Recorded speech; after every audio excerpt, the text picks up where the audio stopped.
Hi, friends. Today we have a special St. Patrick's Day story called Leprechaun on the Loose. Oh my goodness, there's the leprechaun. This story was written by Marcia Thornton Jones. She's the author, and it was illustrated by Sid Moore. That means he drew the pictures. There's the title page. Oh, look at that leprechaun running. A leprechaun was loose in the classroom, and Sydney was the only one who knew it. This must be Sydney, 'cause he looks worried, and I see little footprints. Sydney saw teeny weeny green footprints on the floor. As he followed them to the table where Mrs. Yoder had cupcakes for the St. Patrick's Day party, Sydney peeked inside the box. All the green icing had been licked off of the cupcakes. Oh dear. Sydney set out to find the leprechaun. It was plain bad luck when he tripped on his own shoelaces. Oof, whoosh, splat! Sydney fell right on the table. Sydney ruined our party snack, Della Paddington told the whole class as Mrs. Yoder threw away the squished box. I didn't do it, Sydney said. It was a leprechaun.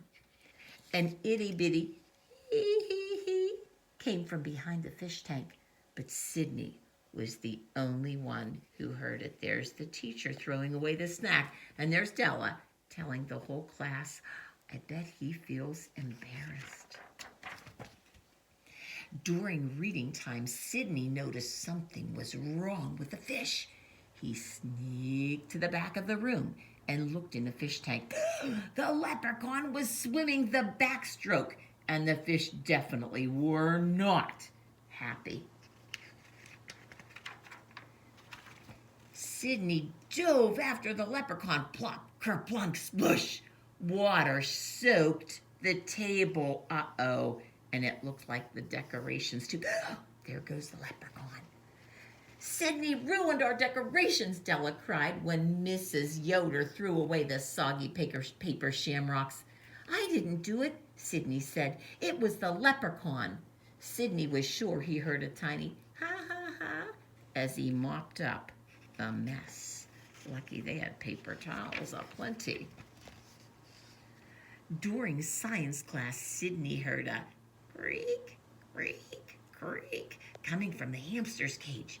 Sydney tiptoed to the cage and carefully he opened the door and came face to face with the leprechaun. While Sydney and the leprechaun stared at each other, the hamster ran out the open door and across the floor. Oh no! Sydney dove after the hamster. Boom, bang, crash! Sydney fell against the table and juice went everywhere just as the hamster scurried out of sight. I bet he's worried. Oh, that leprechaun sure is leading Sydney on a chase. Our juice is gone, Della said with a nibble. So are the decorations and our cupcakes. Sydney ruined our St. Patrick's Day party. Sydney was sure he heard a faint tee-hee-hee from behind the stack of reading books. Oh, he did hear one. Nobody believed that Sydney didn't do it. There was only one thing for him to do. He had to catch that leprechaun. At recess, Sydney sneaked past his teacher and ran to the art room. Everything he needed was there. Oh, he's going to be in big trouble if the teacher sees him. Sydney pounded and snapped and glued. Perfect, he said when he finished his leprechaun trap. Then he hurried into the lunchroom and looked through the lunch trays until he found a stinky tidbit of corned beef. Ooh, he's holding his nose because it must be old and stinky, huh? Look at that leprechaun trap. Wow. Sydney carefully reached inside his leprechaun trap with the bait. The bait is the stinky meat. And then his foot knocked into the back of the trap. Swish, clang, bang. Sydney was caught inside. Oh no, he's stuck in the trap. And who's outside? Uh-oh. He heard the tippity, tippity, tippy of itty bitty boots. I do believe I've caught me a boy, that I have, said the leprechaun with a grin. Let me out, Sidney begged. The tiny man scratched under his tall green hat. Now, why should I be wanting to do a thing such as that? He asked. Oh, poor Sidney. Oh, wonder what he's doing. Is he tickling him? Sidney thought fast.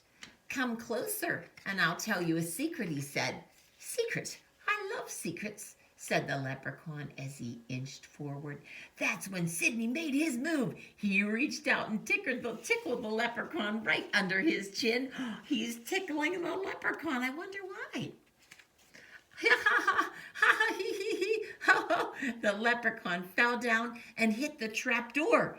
The door flew open. Sidney rolled out and pushed the leprechaun inside. Swish, clang, zing. I've got you, Sidney yelled. Now I can prove that you ruined the party and not me.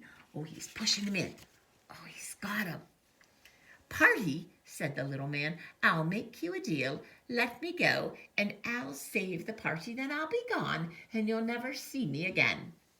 How can a leprechaun save our party? Sidney asked. With me treasure, of course.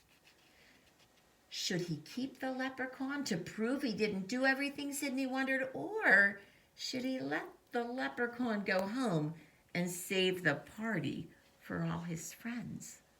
What would you do?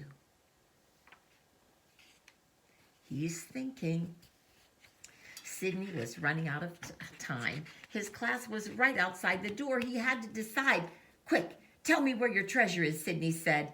He leaned closer, and the leprechaun whispered in his ear. I wonder what he whispered.